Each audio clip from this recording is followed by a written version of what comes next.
이 세 사람이 사는 방법은 그리스도를 사는 방법밖에 없습니다. 우리 하나님께서 우리를 만드실 때, 이 세 사람으로 낳게 하실 때 하신 방법입니다. 요한복음 14장 9절 12절을 잠깐 읽겠습니다. 예수께서 이르시되 빌립아 내가 이렇게 오래 너희와 함께 있으되 내가 나를 알지 못하느냐. 나를 본 자는 아버지를 보았거늘 어찌하여 아버지를 보이라 하느냐. 내가 아버지 안에 거하고 아버지는 내 안에 계신 것을 내가 믿지 아니하느냐. 내가 너에게 이르는 말은 스스로 하는 것이 아니라 아버지께서 내 안에 계셔서 그 일을 하시는 것이라. 내가 아버지 안에 거하고 아버지께서 내 안에 계심을 믿으라. 그렇지 못하겠거든 행하는 그 일로 말미암아 나를 믿으라. 내가 진실로 진실로 너희에게 이르노니 나를 믿는 자는 내가 하는 일을 그도 할 것이요 또한 그보다 큰 일도 하리니 이는 내가 아버지께로 감이라. 아멘. 예수님이 나를 본 자는 아버지를 봤다고 말씀하시는 거예요. 그런데 제자들은 실제로 예수님을 봐도 아버지를 못 보는 거죠. 그래서 예수님께서 이 사실을 이렇게 알게 해주는 겁니다. 빌립아 내가 이렇게 오래 너희와 함께 있으되 내가 나를 알지 못하느냐. 나를 본 자는 아버지를 보았거늘 어찌하여 아버지를 보이라 하느냐. 이것은 예수님의 입장이에요. 예수님은 분명히 내 행동을 내 말을 나의 어떠함을 봤으면 아버지를 봐야 되는 게 원칙이에요. 왜냐하면 내 안에 아버지가 거해서 그 아버지가 말씀하신 대로 나는 했기 때문에 나의 의견이라든가 나의 원함이라든가 어떠함으로 나는 말도 행동도 하지 않았어요. 그래서 모두 아버지가 시킨 대로 가르친 대로 했기 때문에 그걸 본 자는 아버지를 본 것이에요. 그런데 제자들은 어땠을까요? 제자들은 예수님이 한다고 생각을 했어요. 아버지가 계신 것을 믿지 못했다고요. 그분이 말씀하시고 그분이 가르쳐 주시고 한 것을 제자들은 모르죠. 그런데 예수님은 사실 그랬던 거예요. 이제 그렇게 보게 되면 저것도 아버지가 말씀해서 하시는 거구나. 저것이 아버지의 뜻이는구나. 아버지가 지금 이 일을 이렇게 하라는 것이구나. 이렇게 볼 수 있을 거예요. 우리도 마찬가지죠. 우리는 새로 건난 존재가 됐는데 여러분이 그리스도 말씀하신 대로 내 안에 계시니까 그분이 시킨 대로 산다면 어떻게 될까요? 나를 본 자는 예수님을 볼 것이요. 이렇게 말할 수 있을 텐데 저 사람이 말하는 것이 예수님이 시킨 대로 해. 이걸 모르기 때문에 아무리 우리가 말씀하신 대로 해도 상대방은 예수님을 나를 통해서 볼 수가 없죠. 그러나 오늘 하나님께서 놀라운 계시를 하시는데 바로 거듭난 세 사람은 어떻게 만들어놨느냐.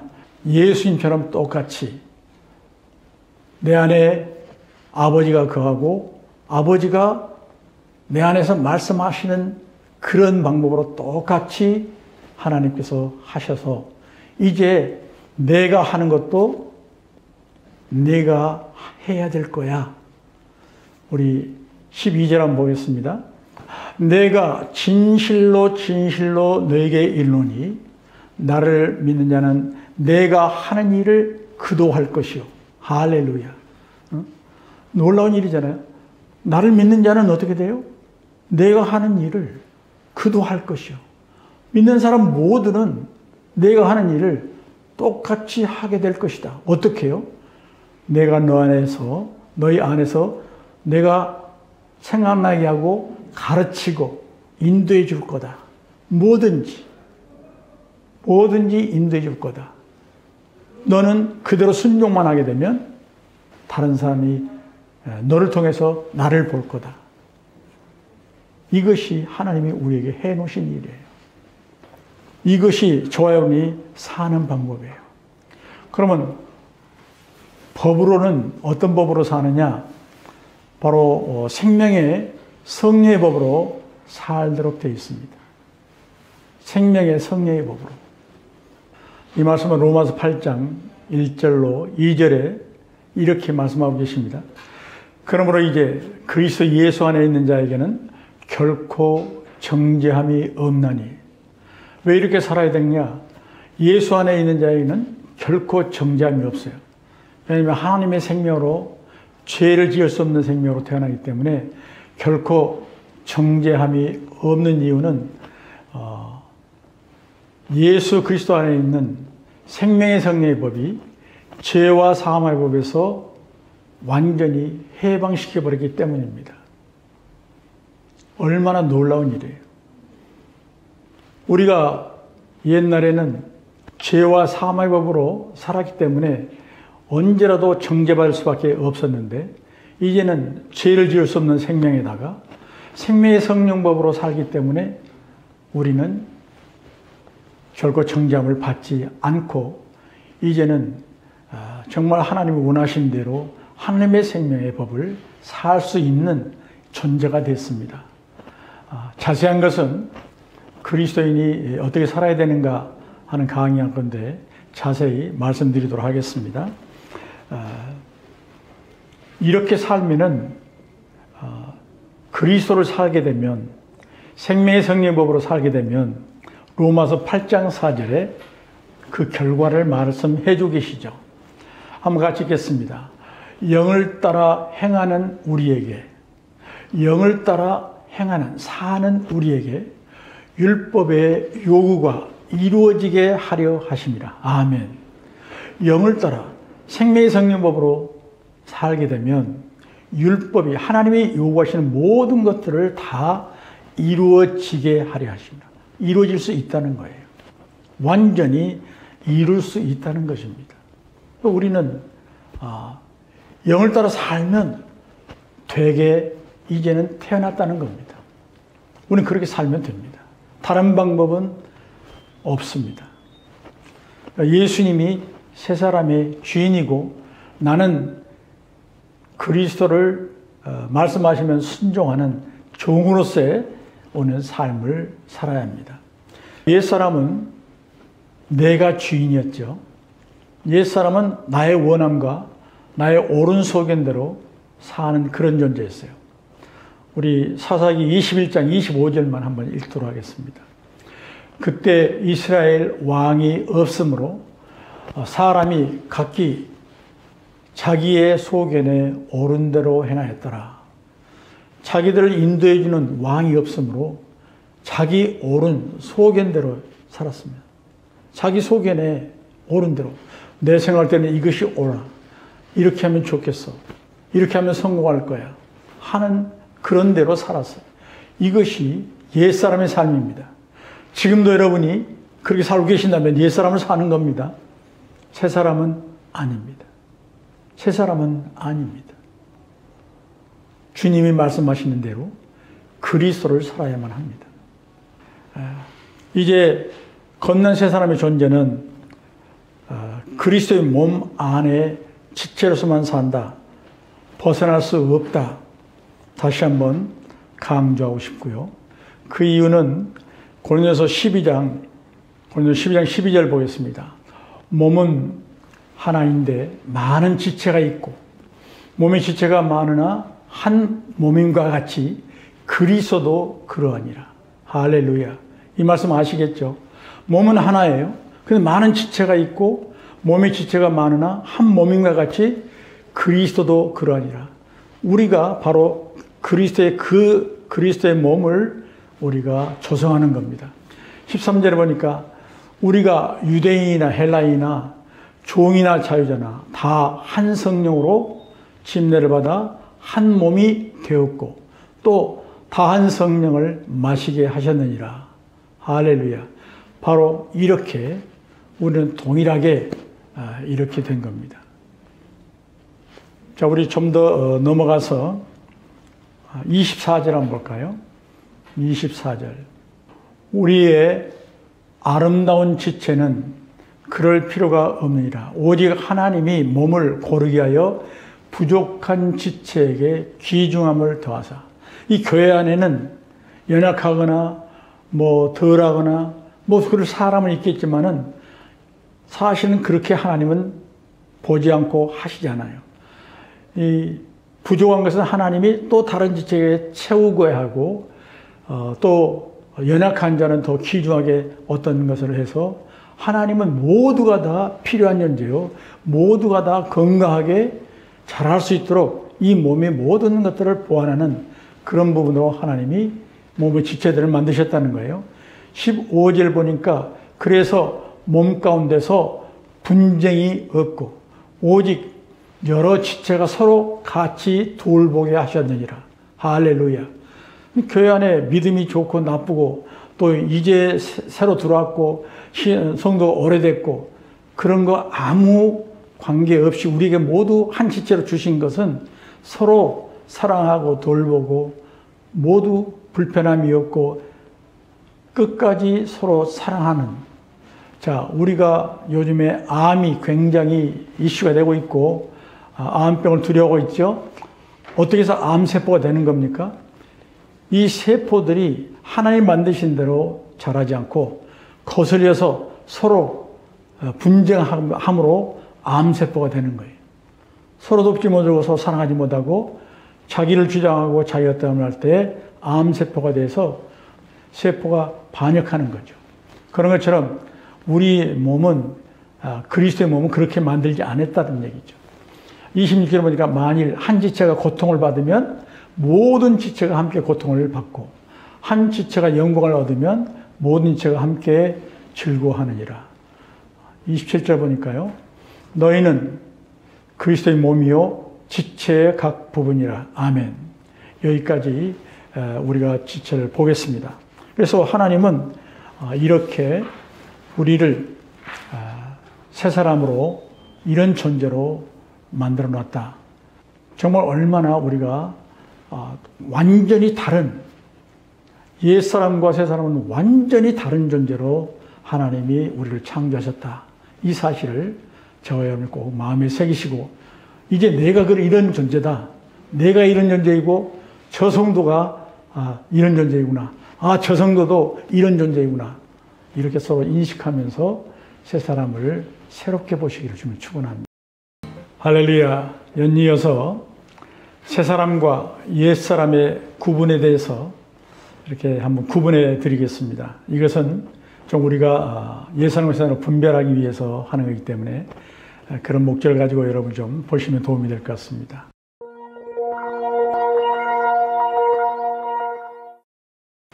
먼저는 새 사람은 주인이 누구죠? 주인은 예수 그리스도십니다. 그 어떤 것도 어떤 존재도 이 새 사람의 주인 될 수 없습니다. 옛 사람은 주인이 원래 자기 자신이죠. 그렇지만 또 다른 것도 주인이 될 수가 있습니다. 그 사람이 원하는 그 어떤 사물이라든가 어떤 것도 또 주인이 될 수 있겠지만은 새 사람은 예수님 외에 어떤 이유도 어떤 무엇으로도 예수님 외에는 주인이 될 수 없습니다. 이렇게 구분이 됩니다. 생명은 어떨까요? 생명. 새 사람의 생명은 누구라고요? 어떤 생명이라고요? 하나님의 생명이 새 사람의 생명입니다. 그런데 옛 사람은요? 옛 사람은 사람의 생명.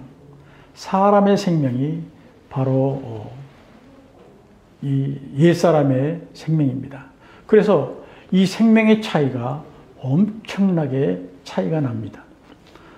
여러분이 사람의 생명은 여러분이 현재 가지고 여러분이 보고 느끼고 생각하고 말하고 모든 해왔던 것들이 사람의 생명 안에서 여러분이 그 기능 안에서 우리가 살았던 것이고 그 법 안에 살았던 겁니다. 그러나 하나님의 생명은 하나님의 법이요 하나님의 모든 것에 포함된 것들이 이 하나님의 생명 안에서 나온 거죠. 심지어는 우주 만물을 창조한 것까지 바로 하나님의 생명 안에서 모두 이루어진 것이다. 이렇게 분별을 해볼 수가 있겠습니다. 하나님의 생명이 얼마나 대단한지 여러분이 아시죠? 하나님의 생명은 부활 생명이다. 이렇게도 말할 수 있어요. 그는 처음부터 죽어도 사는 부활 생명이에요. 죽어도 살아보니까 부활 생명이 아니라 그 생명 자체가 죽어도 다시 사는 생명이다. 이거죠. 그래서 완전히 우리 사람의 생명과는 차이가 납니다. 새 사람의 성품은 어떨까요? 이것은 하나님의 신성, 하나님의 의 모두 하나님의 생명 안에 있는 겁니다. 그래서 하나님의 성품은 여러분 잘 아시죠? 사랑이시고 은혜이고 풍성이고 모두 다 하나님의 성품 안에 있는 겁니다. 의, 거룩 다 성품이죠. 그래서 그 하나님의 성품을 우리 안에 이제 소유하게 됐어요. 노력해서 하는 거 아닙니다. 우리 생명 안에 다 있는 겁니다. 그래서 우리는 이제는 신의 성품의 참여자다. 베드로후서 1장 4절에 보게 되면 그렇게 말씀하시죠. 이로써 그 보배롭고 지극히 큰 약속을 우리에게 주사 이 약속으로 말미암아 너희가 정욕 때문에 세상에서 썩어질 것을 피하여 신성한 성품에 참여한 자가 되게 하려 하셨느니라. 할렐루야. 지금 우리는 여기 말씀처럼 정욕 때문에 세상에 썩어질 것에 우리 모두 매여서 사는 거예요. 이제는 여기에 피하여 하나님의 성품에 참여한 자가 되기 위해서 우리는 이렇게 하나님의 생명을 가지고 하나님의 성품을 사는 존재가 됐습니다. 얼마나 놀라운 존재가 됐는지 여러분이 한번 이 분별해서 우리가 한번 보시면 좀 도움이 될 것 같아요. 사람의 성품은 여러분이 알죠. 윤리와 도덕, 이런 모든 것들로 하지만 사실은 그것을 지키지 못하는 죄가 완전히 우리를 장악해서 이제 죄가 주도하는 그러한 성품이 됐습니다. 우리 로마서 7장 17절을 보게 되면 이제는 그것을 행하는 자가 내가 아니요 내 속에 거하는 죄니라. 사실은 우리 안에 죄가 우리를 완전히 주도해서 사람이 선하게 살려고 애를 써도 결국은 죄를 지을 수밖에 없는, 하나님을 거스릴 수밖에 없는 그런 존재가 바로 옛사람의 성품 중에 하나입니다. 그래서 근심하지 않을 수 없고 미워하지 않을 수 없고 염려하지 않을 수 없고 판단하지 않을 수 없고 모두 옛사람의 사람의 성품입니다. 자, 그러면 새 사람은 누구를 위해 사는가? 여러분 누구를 위해 살아요? 우리 다 알고 계시죠? 우리는 하나님을 위해 산다. 즉 그리스도를 위해 산다. 우리 로마서 14장 7절로 9절 너무나 귀한 말씀인데 한번 같이 읽어보도록 할까요?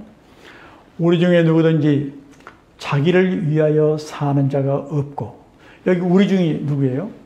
새 사람, 구원받은 모든 사람들, 교회 안에 있는 모든 사람들, 누구든지 여기 있는 사람들은 자기를 위해 사는 자가 없다고 그랬어요.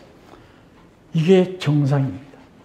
자기를 위하여 죽는 자도 없도다. 우리가 살아도 주를 위하여 살고 죽어도 주를 위하여 죽나니 그러므로 사나 죽으나 우리가 주의 것이로다. 이를 위하여 그리스도께서 죽었다가 다시 살아나셨으니 곧 죽은 자와 산 자의 주가 되려 하심이라. 아멘. 할렐루야. 얼마나 놀라운 일입니까? 우리가 살아도 죽어도 자기를 위해 사는 자가 아니라 주를 위하여 사는 자다. 그러니까 우리가 어떤 일에도 염려할 필요가 있을까요? 없을까요? 살아도 죽어도 우리가 주님을 위해 사는 거니까, 또 주님이 우리를 대신해 사시니까 우리는 염려할 존재로 태어나 있지 않습니다. 우리 성품 안에는 염려라는 게 없습니다. 이제 하나님의 성품이 내 성품이니까. 고린도서 5장 15절만 봐도 그가 모든 사람을 대신하여 죽으심은 살아있는 자들로 하여금 다시는 그들 자신을 위하여 살지 않고 오직 그들을 대신하여 죽었다가 다시 살아나신 이를 위하여 살게 하려 하심이라. 할렐루야. 자신을 위해 살지 않고 자신을 대신하여 죽었다가 사신 예수 그리스도를 위하여 살게 하려고 했다는 놀라운 사실을 우리에게 말씀하고 계십니다. 저와 여러분 분명히 아십시오. 새 사람은 자기를 위해 살지 않습니다. 옛 사람은요, 전적으로 자기 자신을 위해 삽니다. 아무리 좋은 것도, 아무리 어떤 것도 자기 자신을 위해 삽니다. 이것은 뭐 구체에 설명하지 않아도 여러분이 늘 그렇게 살아왔기 때문에 체험적으로나 뭐나 다 그렇게 이해가 될 줄 압니다. 자, 능력은, 새 사람의 능력은 어느 정도일까요? 바로 이 능력도 하나님의 능력, 하나님의 전지전능하심은 물론 우리에게는 아니겠지만은 하나님의 능력에 어떠함이 우리의 능력입니다. 왜냐하면요, 하나님이 그리스도가 우리를 대신해 살고 그리스도가 모든 걸 하시기 때문에 하나님의 능력이 우리를 통해서 나타나니까 다른 사람이 볼 때는 우리의 능력으로 보이겠죠. 오해는 하지 마십시오. 내가 그렇게 하나님의 능력이 있다가 아니라 그리스도로 살 때 그 능력이 내 능력이 되는 거니까요. 그래서 바로 하나님의 능력이다. 이렇게 말씀할 수 있습니다. 하나님의 전지전능하심이 나를 통해서 나타날 수 있다. 얼마든지 우리가 체험됩니다.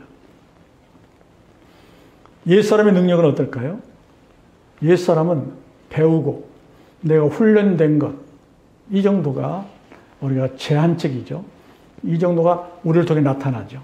그것이 내 능력이 되고 나의 어떠함이 될 수는 있습니다. 이렇게 완전히 구분됩니다. 자, 새 사람은 또 죄를 지을 수 있을까요? 없을까요?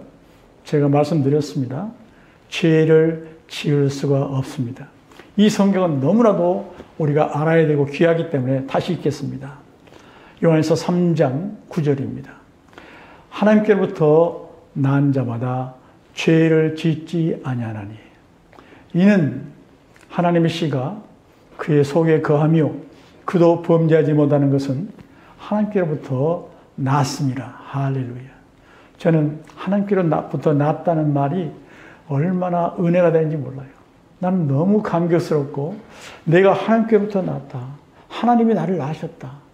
너무 감격스러운데 참 여기에서 보면 이 하나님께 난 자는 죄를 짓지 않는 생명으로 낳기 때문에 죄를 지을 수 없다는 거예요. 할렐루야. 저는 죄는 지을 수 없습니다. 우리 그리스도인은 죄를 지을 수 없습니다.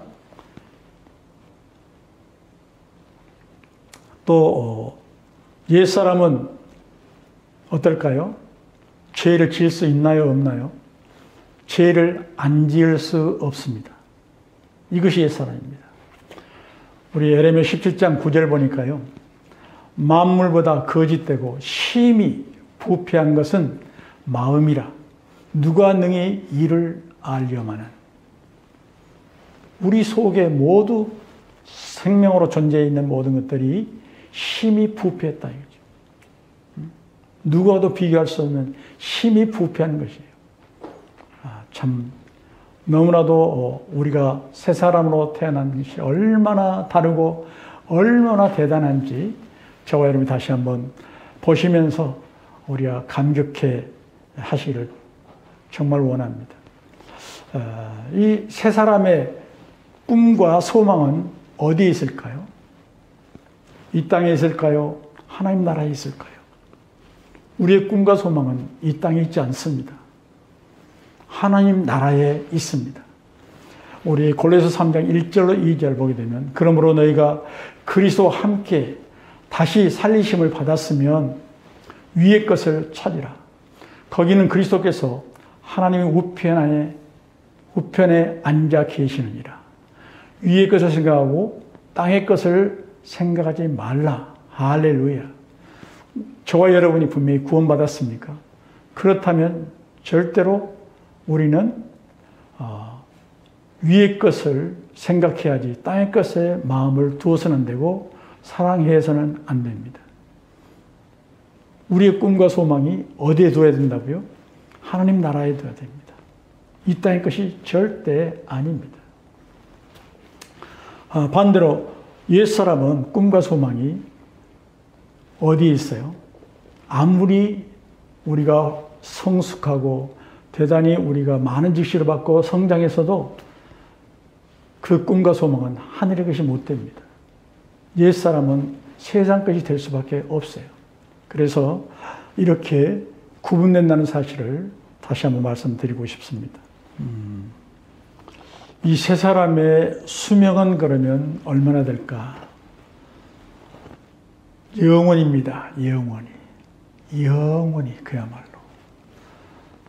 잘못 이해하면 이 몸을 가지고 거부하고 몸이 그렇게 영원히 산단 말이 됩니까? 하지만 세 사람은 영 안에 있는 존재입니다. 우리 영 안에 있는 존재고 몸은 상관이 없습니다. 그 영 안에 있는 이 세 사람은 영원히 죽지 않습니다. 그래서 요한복음 10장 28절에 보게 되면 내가 그들에게 영생을 주노니 영원히 멸망하지 아니할 것이요 영원히 멸망하지 않는다. 영생을 주노니 하나님의 생명을 주노니 영원히 멸망하지 아니할 것이요 또 그들을 내 손에서 빼앗을 자가 없느니라. 할렐루야. 이렇게 세 사람이 가진 생명은 영원히 멸망치 않습니다. 옛사람은 수명이 어느 정도일까요? 그거는 제한되어 있죠. 그리고 사실은 옛사람은 예수 믿을 때 끝나는 거예요. 예수 믿을 때 완전히 그는 끝난 것이 옛사람의 생명이고 사람의 생명 그러면 120세로 제한이 되어 있고 이렇게 구분이 될 수 있겠습니다. 그 다음에 율법은 세 사람은 율법에 대해서 어떤가? 자유케 됐습니다. 율법은 여러분이 아시죠? 하나님의 말씀하심을 지켜서 의롭게 되는 것이 율법입니다. 하나님의 뜻 모든 것들을 내가 지켜서 의롭게 되는 법이 율법이에요. 그러나 이 옛사람은 율법에 완전히 매여 있죠. 그래서 저주 아래 있게 되고 저주 아래서 심판을 받을 수밖에 없는 이런 상태가 옛사람입니다. 우리 갈라디아서 3장 13절만 읽고 마치도록 하겠습니다. 그리스도께서 우리를 위하여 저주를 받은 바 되사 율법의 저주에서 우리를 속량하셨으니 기록된 바 나무 위에 달린 자마다 저주 아래에 있는 자라 하였습니다. 할렐루야. 자, 이렇게 율법에서 완전히 우리는 해방받고 이제는 새 사람으로서 완전히 자유케 됐어요. 요한복음 8장 32절에도 말한 것처럼 너희가 진리를 알지니 진리가 너희를 자유케 하리라. 말씀한 것처럼 저와 여러분은 완전히 새 사람으로 구원받기만 하면 이런 존재로 우리는 우리의 노력 하나도 없이 이런 존재로 된 것입니다. 우리 다시 한번 눈을 뜨시고 성경을 다시 한번 크게 보시면서 정말 우리가 기뻐하고 감사하고 새 사람의 삶을 그대로 이제 살아보시면서 하나님께서 이루어진 이 놀라운 것들을 실제로 체험하면서 우리가 이 땅에서도 기쁨과 감격함으로 사실 수 있도록 저와 여러분이 훈련하셨으면 좋겠습니다. 꼭 함께 정말 더 깊이 알고 싶은 마음을 가지셨으면 좋겠습니다. 이 다음에는 옛사람이 죽었다고 하는 것은 그럼 어떤 의미일까? 이런 부분들을 함께 나누도록 하겠습니다. 감사합니다.